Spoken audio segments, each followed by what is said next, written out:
Matthew Bell with Alzheimer'sProof.com. Today I wanted to try to draw to a close, hopefully, a series that I've been doing on artificial sweeteners, on alternative sweeteners, and in particular how those fit in with the MIND diet, which is of course the diet that has been constructed in order to try to support brain function, cognitive health, and try and reduce the risk for various forms of cognitive impairment, including dementia and Alzheimer's disease. Now, this is video number 4 in that rather protracted series, and I have only really just scratched the surface of the material that I could get into. So I hope that that tells you a couple of things about this topic.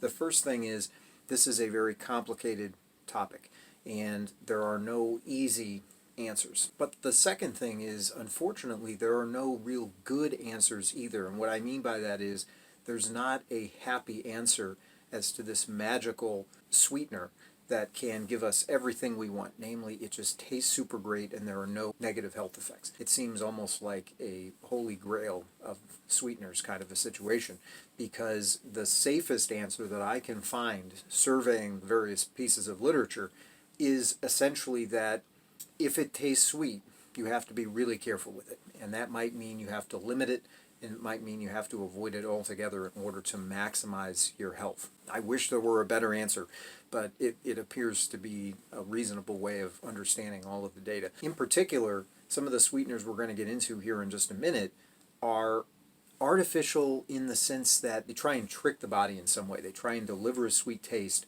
but somehow they try to make it the case that the body is not able to assimilate them. Because the problem with sugar is it tastes really good, but the body stores it as fat, and sugar itself can be addictive. This combination of factors, its addictive quality and the fact that it tends to promote fat storage, those two things together can cause a number of negative health consequences. And in particular, for the focus of this channel, those negative health consequences can affect cognitive function negatively. So even though there's no forced march between sugar and dementia, it can promote obesity, weight gain, diabetes, and other factors that can be predisposing factors for various forms of dementia, including Alzheimer's disease. But in video number 1, I actually put the question of the sweeteners to Rush University. They're the ones that formulated the MIND diet. Their answer and my expansion of that answer is in video number 1 in the series. In video number 2, I felt it was appropriate to kind of set the stage for future conversations about sweeteners by giving a review of really basic information about the structure of sugars and how they can lead to negative health consequences. In video number 3, I surveyed 10 sweeteners that are often represented as being natural sugars, and these include agave nectar, brown sugar, date sugar, honey, licorice, lucuma, maple syrup, monk fruit, stevia, and yacon syrup. What I do is I basically grade these. I give a kind of a report card for each of these in terms of whether or not there are any positive effects for mental health or cognitive function, and whether or not there are negative effects as well. And in this 4th video, I want to go over the sweeteners that I didn't mention in any of the previous materials. So these are going to be things like the aspartame and some of the other sweeteners that we can find in little packets when we go to the restaurant. But I wanted to continue this by basically saying one other caveat, and that is that the line between artificial and natural is somewhat blurred. And so the vocabulary that you will often see in the literature is going to be things like non-nutritive sweetener or non-caloric sweetener, alternative sweetener, but you very often won't see the word artificial show up. And part of the reason for that is that even sweeteners that can be gotten from nature directly, like honey can be gotten out of a honeycomb, you can get maple syrup out of a tree, agave syrup out of a cactus, you can get licorice and stevia directly from plants, and so on. Nevertheless, there is a processing that goes on which introduces a level of artificiality even in those natural sweeteners. On the other hand, some of the artificial sweeteners, and I'm thinking in particular of Sucralose or Splenda, basically just start with a sugar molecule, and then by taking out, in the case of Splenda, taking out a couple of oxygen and hydrogen pairs and replacing those with chlorine or some kind of an organic chloride, they render that sugar molecule unable to be digested. It's based on a natural sugar, but it's chemically changed. So is it natural? Is it not natural? Rather than argue about these things, I'm just going to ignore these questions and just kind of give you several different categories, and we're going to go very quickly over this information. So the first category essentially is going to be those sweeteners that are approved alternative sweeteners. By approved, I mean that they're approved by the Food and Drug Administration, the FDA, And these are going to include acesulfame potassium, which is sometimes pronounced acesulfame potassium, or ACE-K, that's number 1. Advantame, aspartame is number 3, neotame is number 4, saccharin is number 5, and number 6 is sucralose. And there are various brand names for these.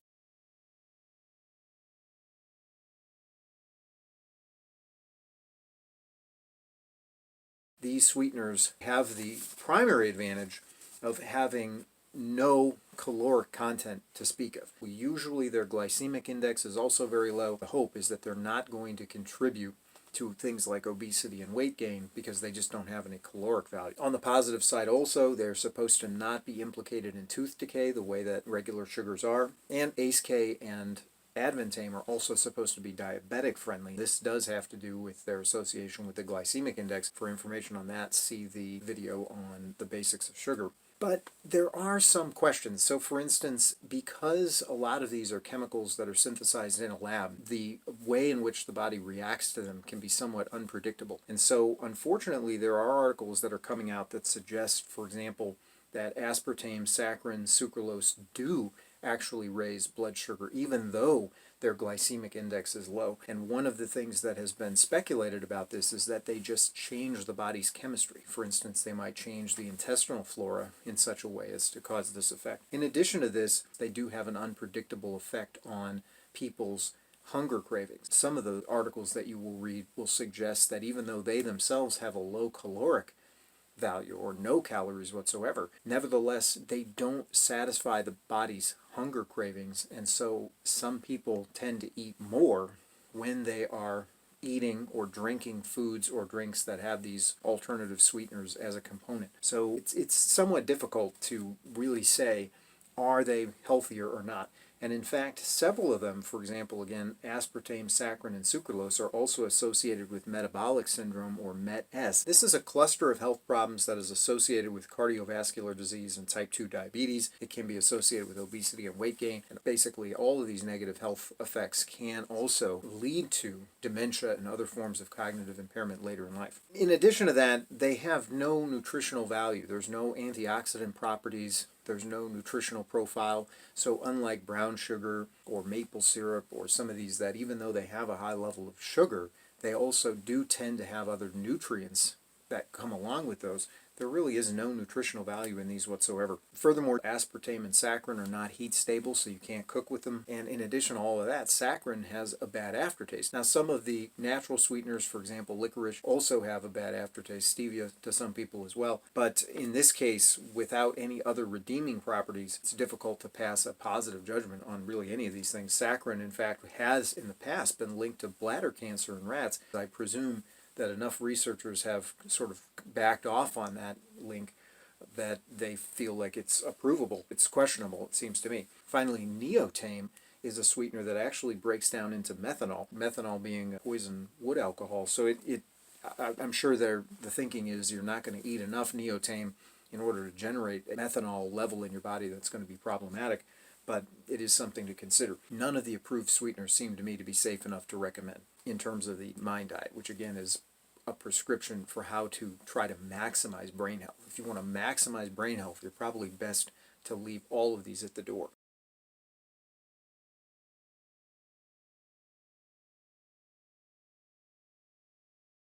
The link between high sugar consumption and impaired cognitive ability is well documented, and I've gone into it in other videos. Fructose is related to memory loss. Sucrose is related to memory loss. Sucrose is a combination of fructose and glucose. This is just regular table sugar. Diabetes is related and specific to glucose, and diabetes is a risk factor for Alzheimer's disease.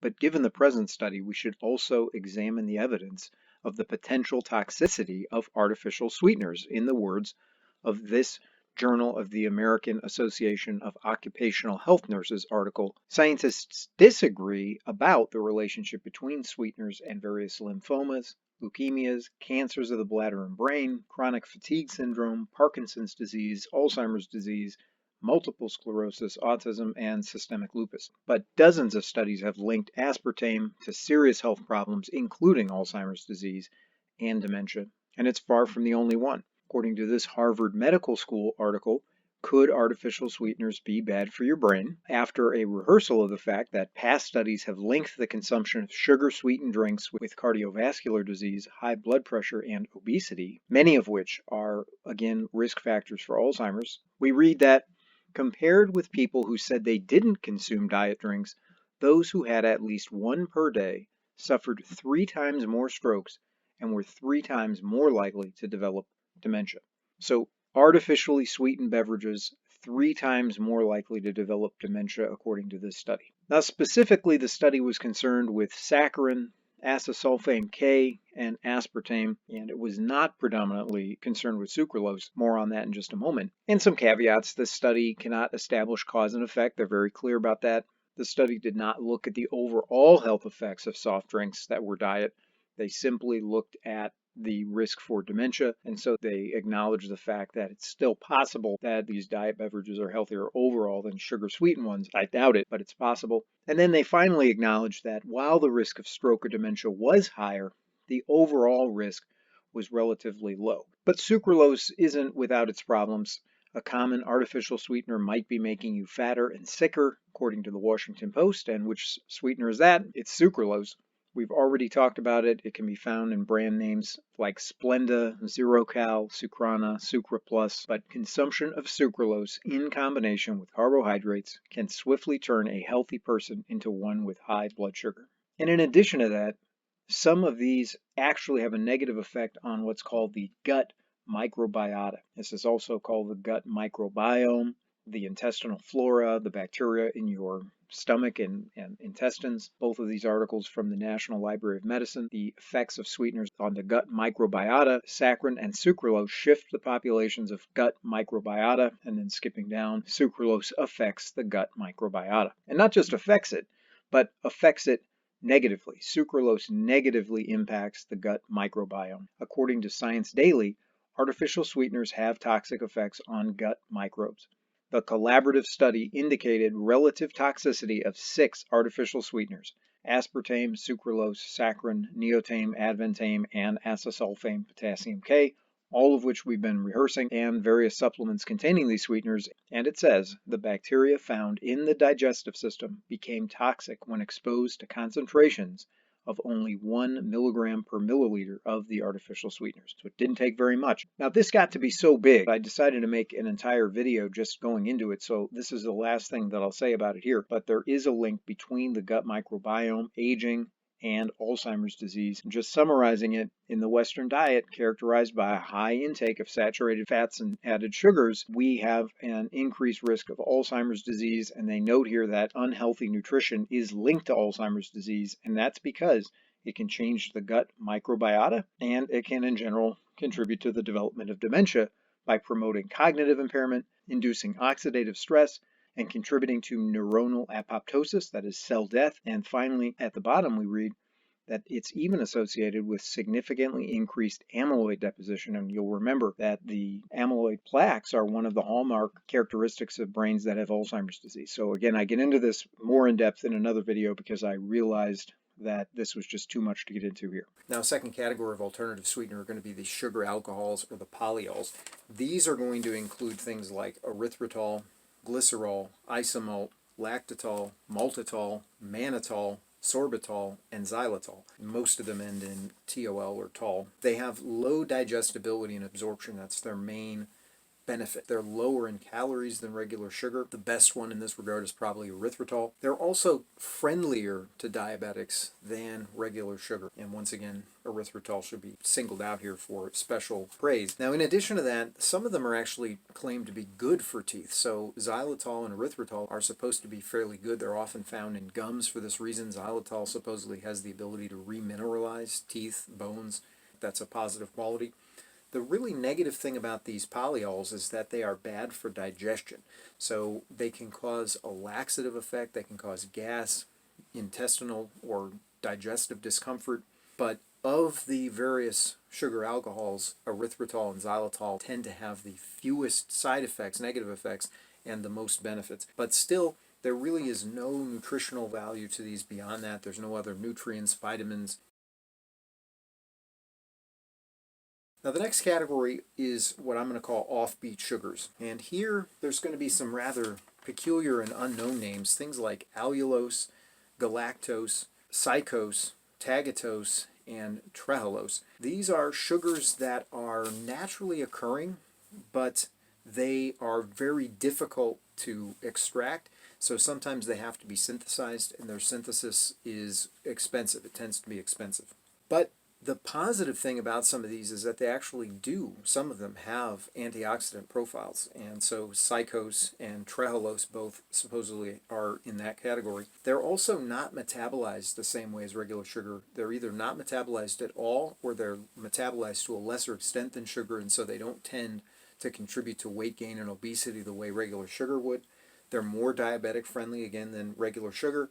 There's really no bad aftertaste. They don't tend to have the same digestive negative effects that the sugar alcohols do. But these, I think, are associated with tooth decay a little more than the sugar alcohols are. So on the positive side for the sugar alcohols, they're easier to work with, they're less expensive, and these offbeat sugars may have some advantages that the sugar alcohols don't have, but they're more expensive. And so most processors for things like protein bars and the like of this are going to go with the sugar alcohols. Now let me just say something briefly about high fructose corn syrup, or HFCS. So regular table sugar, sucrose, is a combination of glucose and fructose bound together in a particular way. So high fructose corn syrup is basically starts off its life as glucose, and then an enzyme is added into it that converts some of the glucose into fructose. And the amount of that can vary depending on the type of high fructose corn syrup we're talking about. So I think there's one that has 42% fructose, one that has 55%. It's the 55% one that usually shows up in soft drinks, colas and sodas and things, and then the 42% one might be found in other products. Now there are also other things like honey and invert sugar that contain both glucose and fructose, but in honey and invert sugar, those are not bound together like they are in sucrose or table sugar. So, but the ultimate verdict on this is that high fructose corn syrup does not seem to be better or worse for you than regular sugar, and the reason is they're both bad. So if you hear bad things about high fructose corn syrup, some authorities are going to tell you the same thing applies to regular sugar. Now, several times I have mentioned the fact that sugar is associated with Alzheimer's disease, at least in excess, and high fructose corn syrup is, from the standpoint of digestion, exactly the same. And so we shouldn't be surprised when it is also associated with Alzheimer's disease and other forms of cognitive impairment and dementia, which, according to this article, it is. So once again, we're back to the initial comment I made about there is really no good or happy answer except to just avoid everything or really minimize everything. Now, there are some more exotic chemicals or compounds that are sometimes thrown into the mix when we're talking about alternative sweeteners.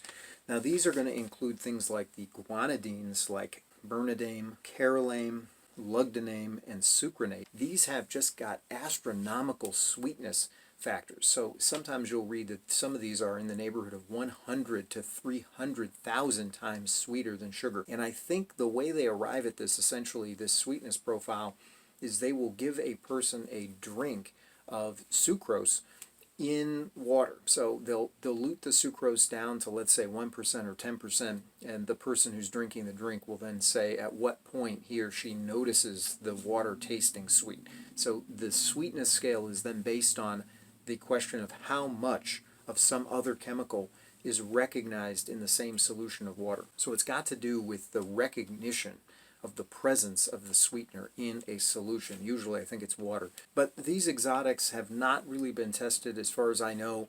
They seem to be expensive to produce. They may have negative effects, and they're really not found in any of the food stuffs that you're probably likely to run into at the supermarket. So I think we can safely ignore them.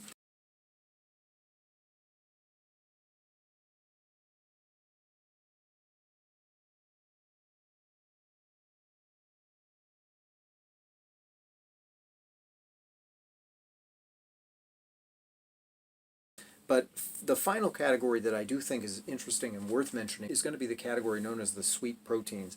And these include things like brazine, curcumin, mabinolin, miraculin, monolin, pentadin, and thaumatin. And these are actually plant derivatives that are proteins, but yet they taste sweet, or in the case of things like miraculin, which has a rather curious name, it doesn't taste sweet in and of itself, but it has the ability to convert sour tasting things to sweet. Believe it or not, this miraculin, for instance, if you take some citrus, was the example that I read on the Wikipedia article, miraculin plus citrus makes the citrus taste sweet where it would have tasted sour to us otherwise. So there could be an application for some of these going forward. Just to sort of summarize this really quick overview, when we're talking about these sweeteners, really it's the quest for a good sweetener.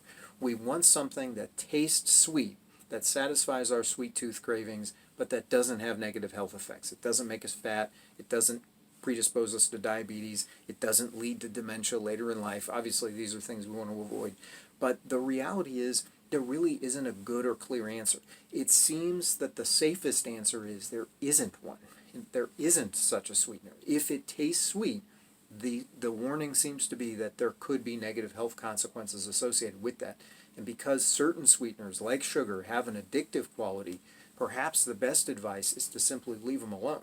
And if we gravitate towards some of these chemically altered sweeteners, then we run the risk of having effects in the body that are unpredictable because we are tinkering around essentially with nature. But apart from that, a little bit more of a speculative answer, going out on a limb a little bit more, some of the ones that might be the best to add into coffee if you just simply have to have some of these sweeteners, I mentioned in the other video, monk fruit, stevia, yay cone syrup are probably decent. Honey is not a bad choice because it is, at least if you get raw or organic honey, honey is natural. There is a nutrient profile that goes along with it, antioxidants.